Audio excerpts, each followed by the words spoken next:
Aloha and welcome to the Everything You podcast. My name is Nicole and today I have a really special guest. So I have my friend Zennia Camille. We have known each other since we were about 7 years old. So we went to school together, went to high school together, and we've basically grown up with each other and we are in a really close-knit friendship group. And we are going to be talking all things motherhood, career, marriage, and how her fitness journey has changed before these things have come into play. Welcome, Camille. Hi, so glad to be here. Thank you so much for coming on. I really appreciate it. No, definitely. No brainer. Yeah. For sure. So let's start off from the beginning. There's been a lot of changes in your life over the last 4 years. A lot. So you've got married, you've had 2 children, and your career has gone from strength to strength. So how did you prioritize your fitness, let's say 6 years ago versus now? So 6 years ago would have been, 2019? So that was a completely different kettle of fish. Easy peasy times. I can't believe I used to find it difficult to sometimes fit gymming in. But obviously with all the time in the world at that time, what I used to do is I've always had a Saturday class that I've loved of kettlebells, which obviously you've come to with me. Big up, Jareen. And I used to go evenings as well when I could. And I've just had like spells where I've done Weight Watchers or I've tried this diet or that kind of exercise. I think one of the things that's always kind of pushed me through to want to do some type of fitness is, as you know, my now husband, David, he's like a massive gym buff. So he's always been like a 4 or 5 time a week go to the gym. So I think having that inspiration definitely was one of the things to push me through. And then if we move forward a year to 2020, during lockdown, interestingly, where everybody was sort of doing the whole baking banana bread and like indulgent foods and whatever, I decided to go like the complete other way. And you just Couch 5K? Yeah, I started doing Couch 5K. I did start to like watch what I eat. I was doing our gym instructors, they were amazing. So there was like circuits and abs and Pilates. They used to do it for free online. So they froze our gym subscription. But the instructors were doing free online classes. So I used to do those and I'd do my Couch to 5K 3 times a week for 9 weeks. Yeah, I remember when you started doing that actually. And I remember, I think, seeing it on like your story and stuff. Yeah. Do you feel like, because obviously David is like, he's gym, like, early morning sessions and he's been like that for years. Do you feel like that had an impact on you kind of going down that way? Definitely. And I think just in general, like it's just, everyone's different, but it is easier, I think, to just be able to like get up and go. And obviously being able to work from home as well is like a massive thing to be able to facilitate, like doing it earlier. Because I find by the end of the day, you've like done a full day of work, you've done your chores, whatever, and then you're tired. So being able to like get up and do it in the morning time, and especially in lockdown, it felt like safer, like as a woman, because there wasn't just like, it's weird because in a way there wasn't people on the streets, so maybe actually that's a little bit less safe, but it just felt a bit safer at that time to just go out early and jog. Yeah, good. And I think, it was one of those things where I speak to people now and they're still kind of reeling from the after effects of COVID. And it was such a long time ago, but it was such a pivotal point in time that people are still like, do you know what, COVID had a massive impact one way or the other. And I guess at that point, because you got engaged 2020. When you got engaged, did you have a really clear goal in mind for the wedding in 2022? I did. So when I got engaged, that was on the tail end of me doing like Couch to 5K. So obviously we got engaged abroad. So that was kind of the driving factor as well, was that we were hoping to go away for our 5-year anniversary and I wanted to feel confident on that holiday. So we got engaged on that holiday. So I was already like in shape, like, as it were. And then we made the decision like, oh, we don't know like how long it could take for us to have the wedding that we want, because lockdown was kind of like in, out, shake it all about. So we were like, should we have a baby before the wedding? Like, why don't we do that? Because we don't want to wait 2 years and then we're still in lockdown and then like, we're like, crumbs, we should have just had a baby. So that's when things really, really changed. Like, having a baby, so Garvey was born in October. Yeah. Before the wedding in August. Yeah. So that was like 10 months. So that was intense. Yeah, it is intense. And, you know, like I say, things have changed so much for you during that time to now. I think a lot of the time I speak to people who have just had a baby and they are like, right, I need to, you know, get back to pre-baby body. And I always say to them, I'm like, look, let's wait until you finish breastfeeding because it is a time that there's so many hormones going on. And it's just a time that I think the focus should be, you know, it shouldn't be that at that point to lose weight. How did you find it after, because obviously, you know, it's a different kettle of fish between, you know, child 1 and child 2. Yeah. How did you find it kind of getting back into the swing of things after your first was born? So with my son, with the first one, it was really tricky because, as I say, I had that extra pressure of like, not just I want to get back into shape, quote unquote, because I don't feel that you ever get back to what you were like before. You change and there's nothing wrong with that at all. Like, I think it's a very different body to what it was before. It's been through, you know, an amazing accomplishment.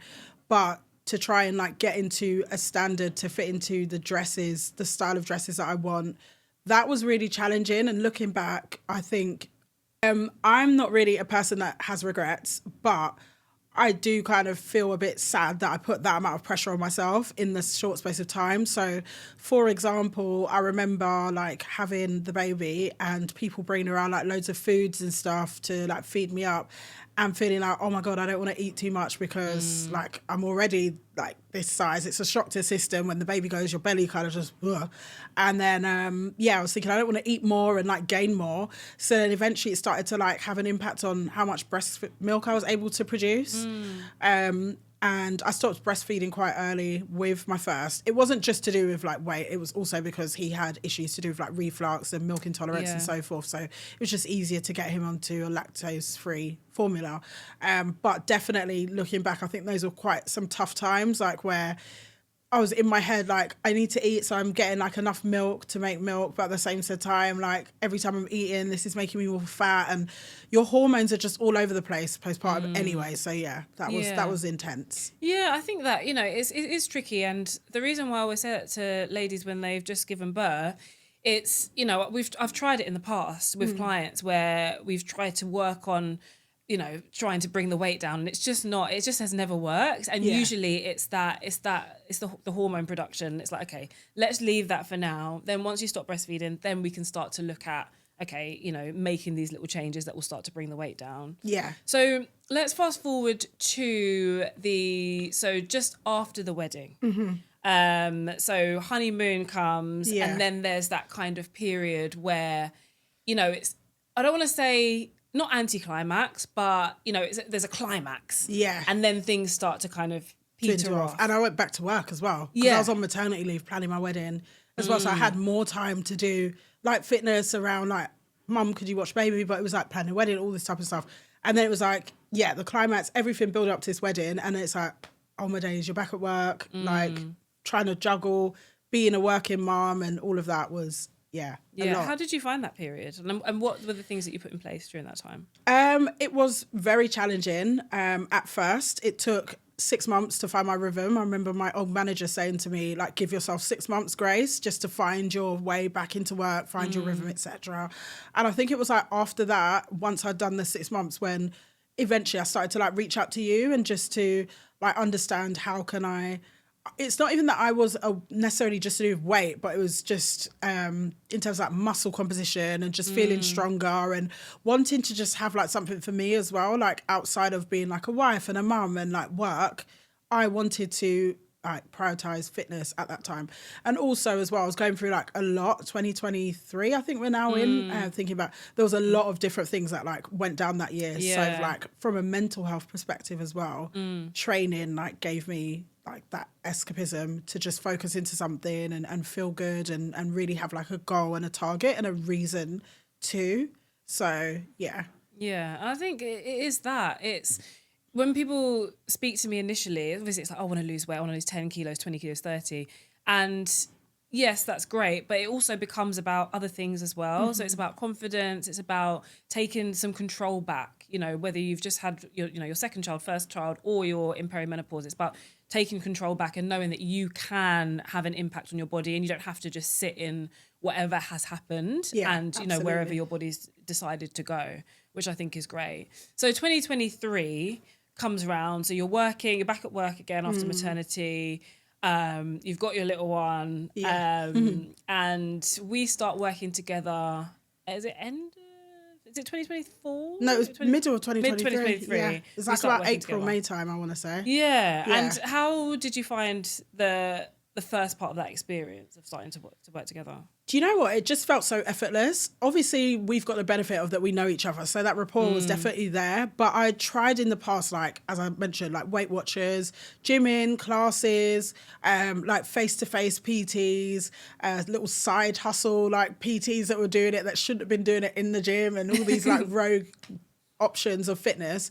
But what I really loved was like the app. It just revolutionized my life in terms of like, I've always been a person that's felt really nervous to go upstairs to the top floor at the gym where all the weights are and the machines. I usually would stay on the middle floor where all the classes are. But having the app and just having like the exercises laid out for me, it changed everything. Like I had never felt that confident in the gym before, because I was like, oh my God, look at me. Like I know what I'm doing, kind of thing. Like they wouldn't know that I don't actually know what I'm doing, because it was there. It was discreet. There's not somebody there with you kind of, you know, making it look like you need that support. Not that it matters, to be honest. Like everyone's totally different. But for me, it felt really empowering to have my exercise laid out for me, a place where I could be like tracking what I'm doing. And obviously that accountability piece of like you checking in with me and seeing how I am and being able to like message you and check that what I'm doing is correct. So yeah, that was like amazing. I think straight away from the off, it did just work, didn't it? And I think that it's nice to hear about that confidence that you built up with it, because I think sometimes people think, oh, you know, I don't know what I'm doing in the gym. This is going to be really hard for me. But we always try and make it so that that friction is gone, you know, and so that you build that confidence at the same time. So while getting your results, you're still learning and you're building up, okay, I know what to do here. I know that this is how my program's going to be. And that's why, you know, the app is what it is. You know, that it's got videos to show you how each exercise is and rep range. So everything's taken care of for you, basically. You don't have to worry about it too much. And I think in terms of the way that it worked, it did just work. You know, you got great results, like really, really good results. Yeah, I really loved it. Like, honestly, it was, probably the strongest that I've been in my life. I've been through so many different, like, versions of what I look like. And that was probably, like my right up there with like my favorite iteration of myself. I mean, nothing can touch when you were just like in your teens and you could eat whatever and just not gain a pound. But yeah, just in terms of like feeling and looking really strong, it was really, really good. Yeah, and you did. And I think you had a holiday coming up to, did you go to Mexico? Mexico, yeah. Because I remember in my head, I've just got that the dress that you were wearing, where you sent me the photo, and I was just like, oh, like, you know. And it wasn't, you know, obviously it was about losing the weight, but just the difference and just like the energy was just so different in that, from one photo to another. Definitely. Yeah. And so, okay, so that's mid 20? That's mid to like summer 2023. Yeah. And then, so after that, so we're coming into end of 2023. So obviously right in the throes of work and everything. So you've been back for a while now. And how did things change towards the end of 2023? And, you know, like what did you kind of carry through from when we worked together? So towards the end of 2023, I was like still ongoing, etc. However, we made the decision. So my hairdresser will always make the joke of like, be careful when you get into shape, David's going to want to give you another baby. So obviously did catch the 5K, got in great shape, decided to have a baby. And then the same thing happened with 2023. So quite soon after Mexico, we did get pregnant. Unfortunately, that resulted in a loss. And I was still just trying to train at that time, like leading up to that loss and afterwards, obviously to caveat, nothing to do with like what caused the loss at all. But yeah, I was still exercising. I got pregnant again with my second child. Very quickly after that, and I was still exercising like throughout that pregnancy, very lightly. I was still going to like kettlebells, for example. It's just the best class because it's mostly women, and it's such a community in there, and everybody was kind of like really making sure I'm okay. Like, do you need a bit of help, like bringing the weight from the room? Good. And like, That's really it was really nice. lovely. And just checking in on me. Some of them were aware of the fact I'd had a loss as well. So they were like extra supportive, extra kind of, So I kept doing it up until I kind of couldn't. The pregnancy, unfortunately, was high risk. She's totally fine now, which is great. But towards the end, I had to kind of like, chill out a bit. Yeah.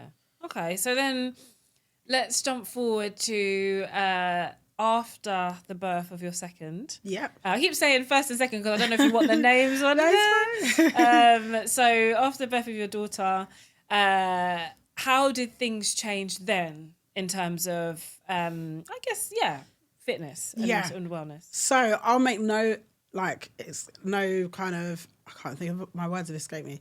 I will not hide the fact that this is probably the biggest I've ever been in my life, like just in terms of like weight and just loss of muscle and everything.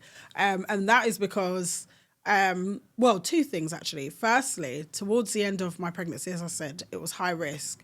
And one of the things that was a high risk was gestational diabetes, which isn't necessarily brought on through diet. It can be from a multitude of factors. And I was still eating like healthy in that pregnancy, especially because I'd had a loss previously. But it meant that things had to get really strict. So I had to cut out all sugar.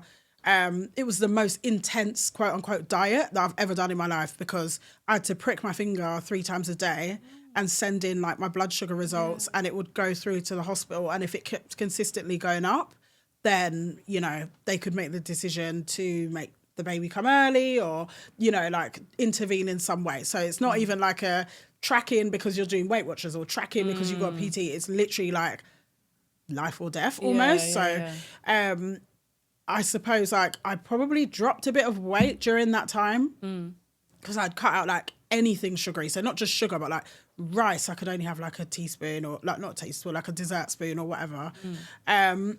So I actually adopted like really good habits.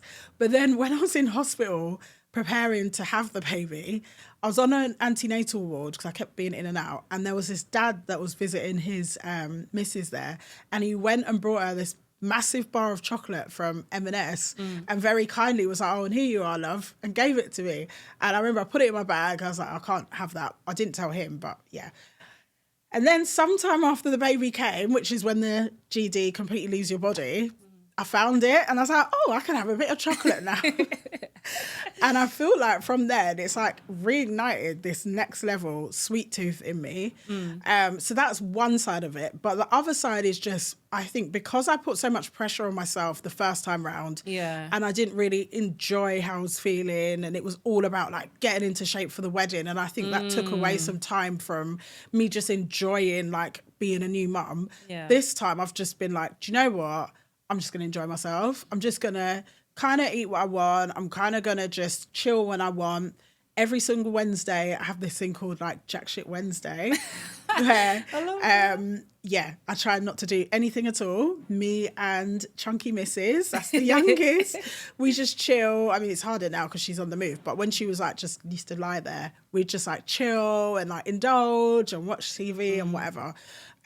But slowly, I've been like picking back up like being active. So first of all, my steps always high anyway because I've got 2, so I'm always running around. So 12,000 steps a day, easy peasy. I'm always doing that.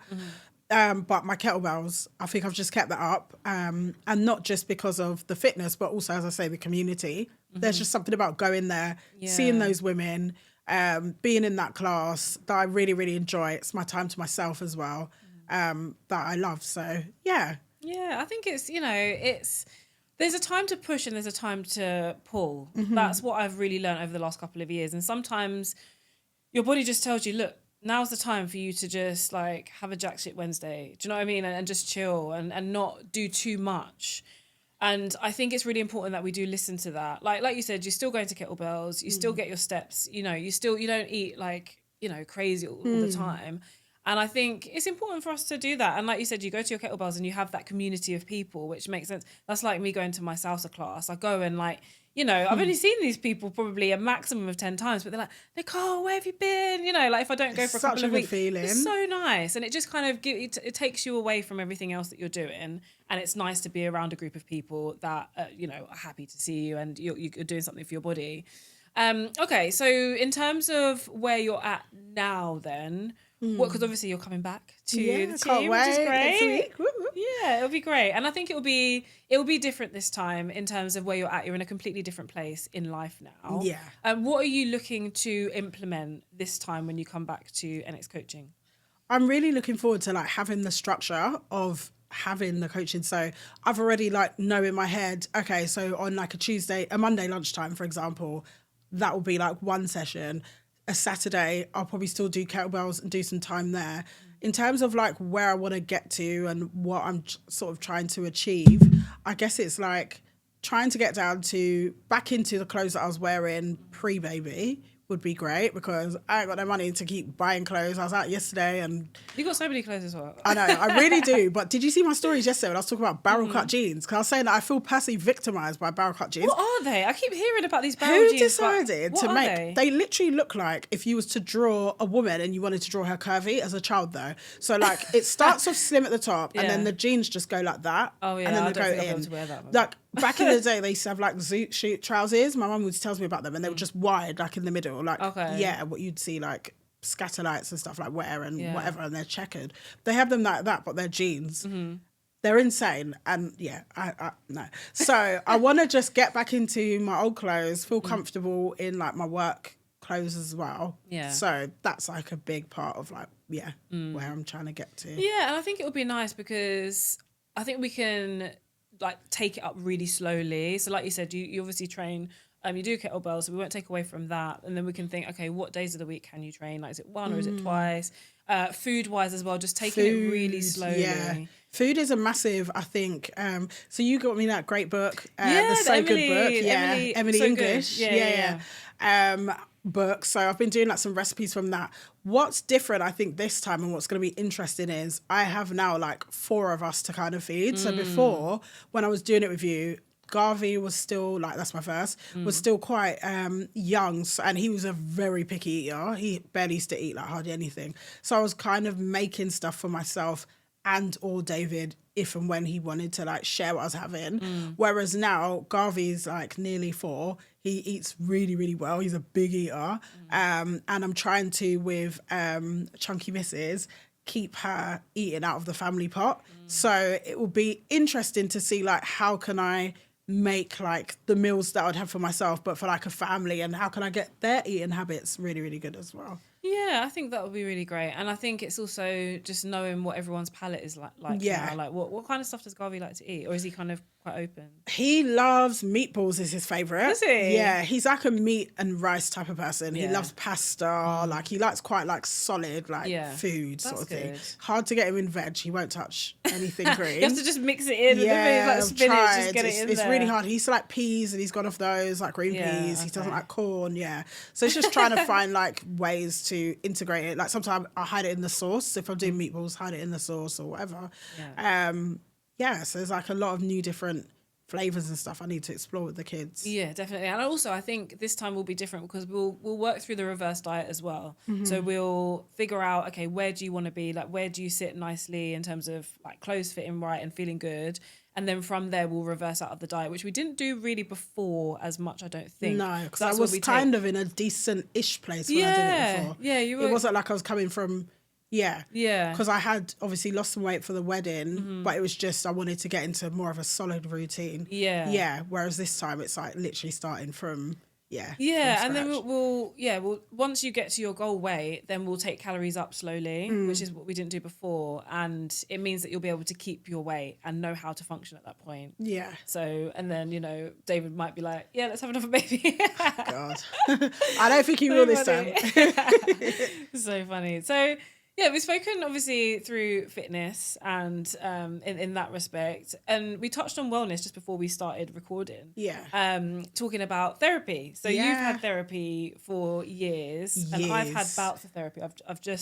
I've been having the same therapist for a year now. And we spoke about psychotherapy. So in terms of the therapies that you've had CBT. Oh, honestly, I could list. I've had everything. Have you? Honestly, I've had counselling, I've had CBT, I've had a behavioural, all sorts of stuff, family therapy, all sorts like over the years.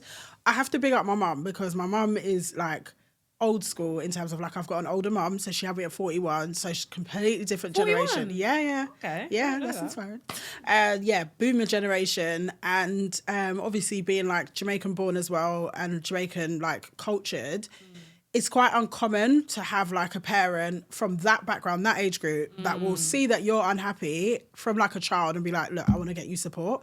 So she's always like advocated for me to have counselling in some way or support or a mentor at school or whatever, and just like think about my wellness and well-being. So yeah, I've kind of always had some form of external support in my life. But I would say this chapter that I'm in with the therapist I have, big up Charlene, has just been amazing. Like she is so integral to my well-being. Our sessions are, and it helps me to just know, okay, I can kind of put this in a box for when we're going to have our session. So if I feel overwhelmed by something that's happening, I know that I've got someone to kind of, offload to, because even though I've got like a great support in David, he's really, really good. I'm also conscious of like, I don't want the home to always be a place that's just about like offloading and, like breaking down like generational traumas and all of that type of stuff. I want to like learn these things external so I can bring like the best version of myself to like the family that we've obviously created. So yeah, like I would really champion and advocate for like more and more people to have therapy, to find a therapist that you vibe with. Like Charlene, she's similar age to me. We're both from similar backgrounds. Obviously, she's a female. So for me, that was really important to have somebody that would understand certain nuances to the way that, the way in which I present myself, some of the things that I've gone through, like discrimination in the workplace and so forth, that she could just really empathize with, has been great. But yeah, would totally advocate for everyone and anyone to get a therapist. We all need it. I would as well. And I think, we're really lucky in our generation that obviously you're lucky that your mum was an advocate for it. But I think we're lucky in terms of the scope of information that we have now that's available at our fingertips, because I started having therapy again September last year, where I had so much anxiety and I was like, I needed to see somebody about it. And initially I thought, it has to be a black woman, and that's what I was looking for. So even when I was like searching, I was like, okay, it has to be a black woman. I spoke to somebody, I spoke to two people, and then I spoke to my therapist that I've got now, who is a white man. And I honestly didn't think that it would go this way at this point. Because like you said, if you speak to somebody who's got a similar background to you, they would understand certain things and they'll be able to, empathize and also talk from a place of experience. But the way that I've got this therapist now, he helps me to understand the patterns. So with psychodynamic therapy, it's so different in the sense that you talk about the things that have happened and you draw on your previous experiences, and they only go on obviously what you tell them. And so I found it really interesting to have somebody that's completely far removed. So he doesn't have anything to do with my background at all. And he can see and basically call me out on my own bullshit. I love that. Which I really do. It's great. And it's been mainly around like relationships and my relationship with myself as well. Because obviously in terms of relationships with other people, you have to look at your relationship with yourself to see how you 100%. go relate to other people. 100%, yeah. Yeah, and I feel like that is something that's been really nice, because he's so far removed from me. He'll be able to point things out and know that it's me getting behind my own self rather than, something that's happening to me or me being a product of what's happening. But then also understanding the traumas of, generational trauma that he's pointed out and stuff like that. It's really interesting. It is interesting. Yeah. 'Cause obviously, as I was saying, I have the same type of therapy. And it's definitely helped me to understand a lot about, that's why I kind of approach things in the way I do, or, assume things the way I do. Or sometimes she can like pull me up and be like, you're catastrophizing because of this, or that's your trauma response is to, like, sometimes I can kind of be like, things are going too good. Why is this? Not like out loud, but like, I can kind of like try and poke at like David, like my marriage, and I'd be like, oh, why is this like this? Da, da, da. And then she just helps me to realise like I'm kind of always in like a trauma response mode. So it's like I'm not used to things going so smoothly. So therefore it's like I'm looking for the, like what's the hidden I've noticed myself doing bacteria, quite a lot. And I've noticed myself doing it the last few weeks where I'm like, everything's really nice. And then I'm like looking for things. I'm like, oh, and it's like nothing's happened. It's like, it's okay for things to be nice and to be chilled. Enjoy it. Yeah, it's crazy. But I think the therapy relationship is great. How did you find your therapist? Because I always get people asking me, like, how did I find mine? So I used to go to this service called Care to Listen. I think it was just like a Google search. And that was like 10 or so years ago. So at that time I wasn't earning as much, whatever. And they're like a lottery funded organisation. So it was a lot more subsidised than, certain other therapists. And eventually I got paired with Charlene. I wasn't at first, there were some other people and they were cool as well, but found Charlene. She no longer works with them. She's kind of gone out and practices privately, in addition to like being a wife, a mother and her day job and stuff. So she's incredible. And we've just stuck with each other. Like we used to meet face to face, like in old world. Did you? Yeah, okay. We used to, every week. And then, eventually like got to being like on Skype. Remember Skype? Oh my God, yeah. And then now it's like WhatsApp video call. Okay. And it's like very ad hoc. So I don't have like a set day and time. It's just like, I'm feeling overwhelmed. Can we get a session in? Which I really like that as well. Because it's not like I feel like in the past I felt like I'm having a good week, but I have therapy booked. So I have to find something to like complain about. Yeah. It's funny because my therapist, he says, something doesn't have to be wrong. You can just talk. Yeah. And then when we have those sessions, it's like there's things that come out from what I've been saying. Interesting. And then he pulls on those things and relates it back to something that I might have said previously. So there's, it's quite nice to have those sessions where you feel like, okay, everything's great. And, everything is great. But it's like, okay, where do your thoughts go and where do your words go and where can the conversation be taken where it can help you? Yeah. Which makes a lot of sense. But yeah, I think, in terms of wellness, like therapy is a great, thing to have. Is there anything else kind of wellness wise that you tend to do? So probably not conventionally, but I've always like gone and got my nails done. And that sounds like really silly and really superficial. They're nothing like extra fabulous, but I do always tend to like just have that as my thing to go and do. Again, I have a great relationship with my nail lady. Like, do you know what? You have the same nail lady? Yeah. So like no, the one by South Norwood Station. Hollywood Nails, yeah. So big up my dad as well, because he's always advocated for like living good with people. So like build relationships with whoever it is, because you don't know when you might need that person to help you. So treat people kind. So like literally from like secondary school, all the dinner ladies, I still have some of them on like Facebook now, like big up Nanny Church, do you know what I mean? So literally my nail shop lady, we have each other on Facebook. Jenny, she's lovely. I know kind of there's some stuff going on in her life at the moment, and we'll use Google Translate because she's like very heavily Vietnamese spoken, and we just relate to each other, and that's like our place. She's a mum as well. She's got a similar age child to my youngest, and that's just like my time to just go away. I think I brought the baby once, and she was like, "No, don't bring baby. Like you come alone. Find time to come alone." That's good. So then it's just my time. And it's just a way to kind of make me feel good. It's something that I keep on top of and maintain for myself. Similarly as well, like going to get my hair done, which most people do. I was about to say with your hair done, yeah. Yeah, so again, my hairdresser, she's been my hairdresser for like 16 years. And she's just been through... She does a really good press, doesn't she? Thank you. Yes, she does. She's been through, grief. Like when I met her, it was like 3 weeks before my brother passed away. And then I've been with her like since the funeral and beyond. So she's like seen grief, uni, like dating people. Yeah, she remembered 2009, wasn't it? Yeah. And then I went to uni. I started in 2011, the beginning of, because I deferred entry until the February, and like she's been with me through that. She's been with me through like being around like idiot people, and then like leaving them, and then meeting David, and then like just everything. She's done my wedding hair, etc. So yeah, those are like my two things that I would say, which I do think count as wellness. They like do, yeah, just 100%. Keeping myself like upkeep on that. And then also like when we can, so like once a year, David and I like to go for like a little couples massage, or I go for I've been for like some pregnancy massages and stuff I think are really important as well. And yeah, like holidays as well. Like who doesn't love travel? Yeah, where's your so have you got vital. anything booked? I'm speaking into fruition that we're going to go to Turkey next year. Yeah. I really, really want to. There's a hotel right next to where we got engaged on the beach. And it's like a kids hotel, brand new. And it's really kid friendly.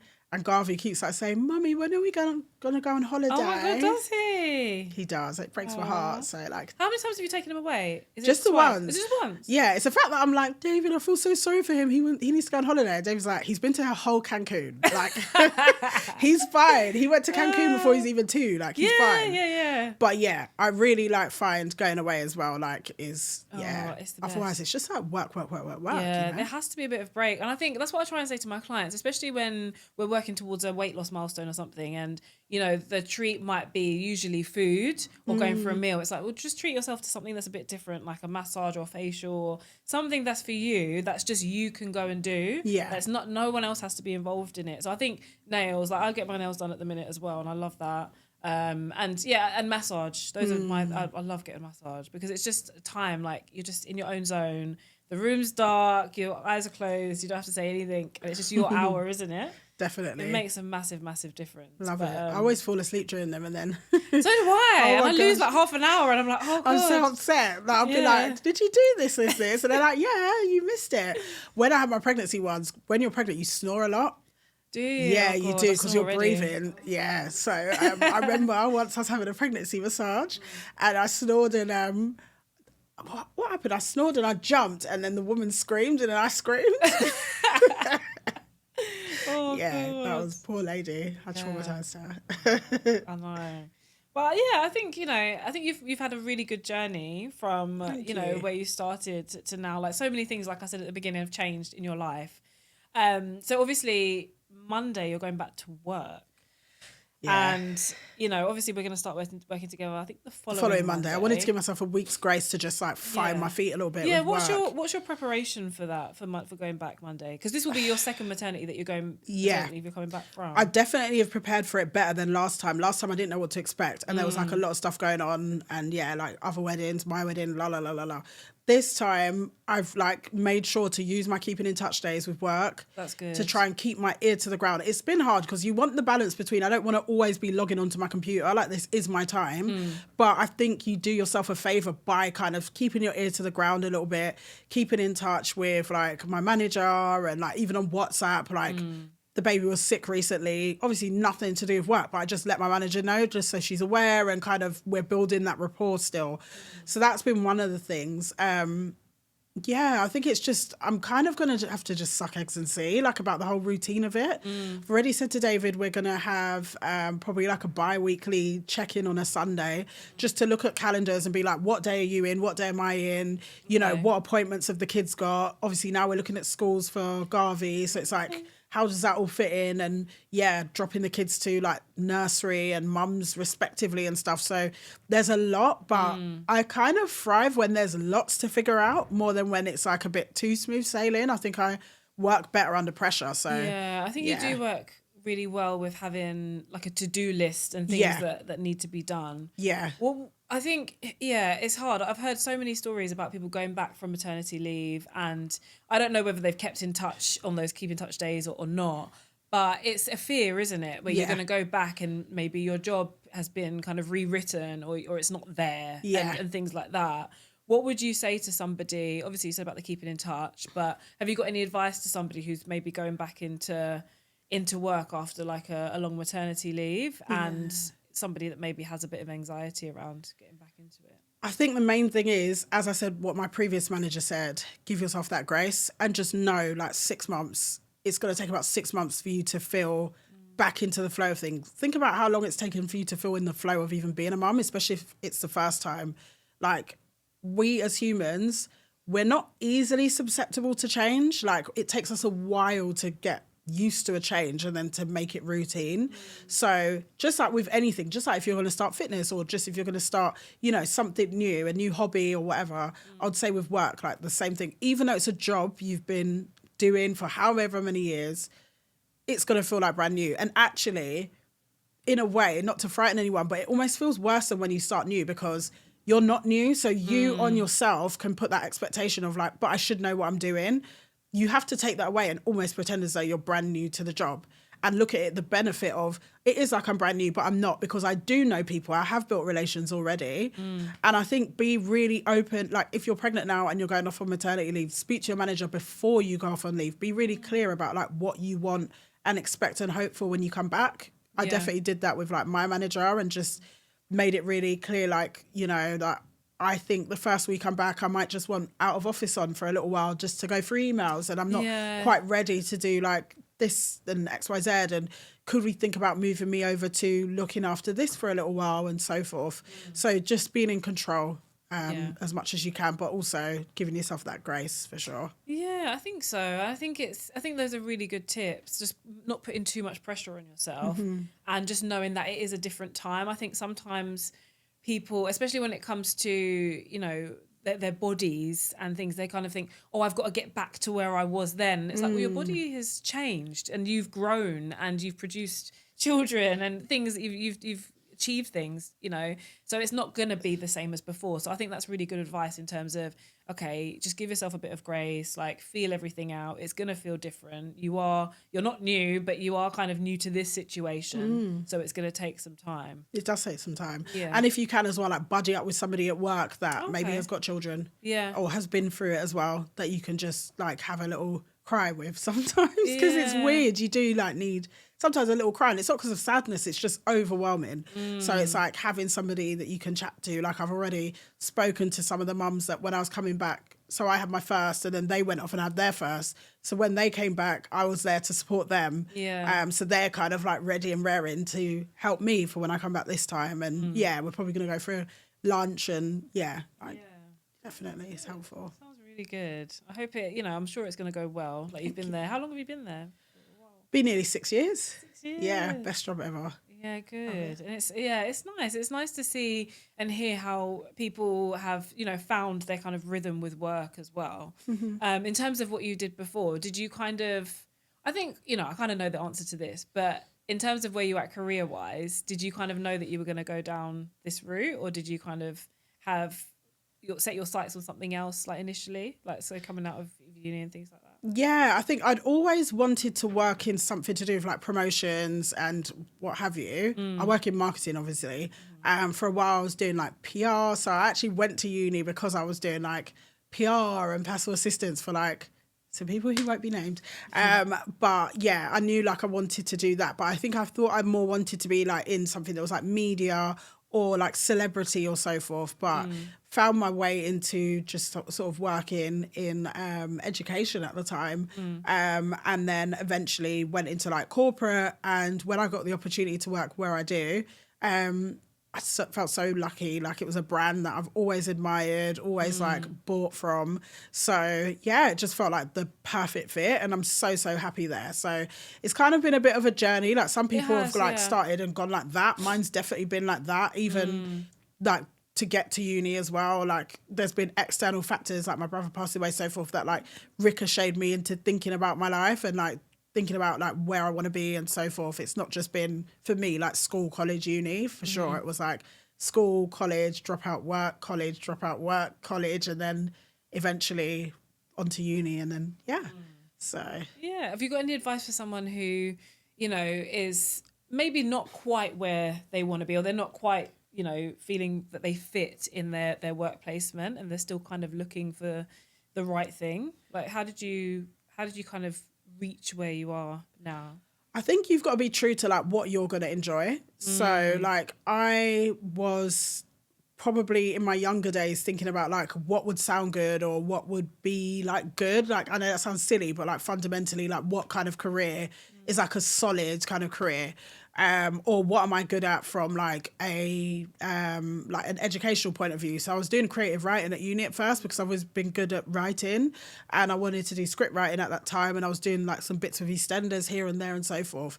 But then like some people had pointed out to me like after helping with my sister's wedding, like, oh, you're so good at events, like, and you're really good with people, like. And then my mum was like, oh, have you ever heard of PR before, like public relations? I was like, no, what's that? And then it kind of just like went on from there. So my advice would be like, ultimately just find what you feel would be a good fit for you as a person, not necessarily like what sounds good or what is good, but because work is your life, essentially. It's a massive part of your life. Yeah. And you've got to be able to bring yourself to whatever role it is that you're doing in some way. So if you've got the opportunity to really go out and explore what industries, what kind of roles can I bring the best version of myself to?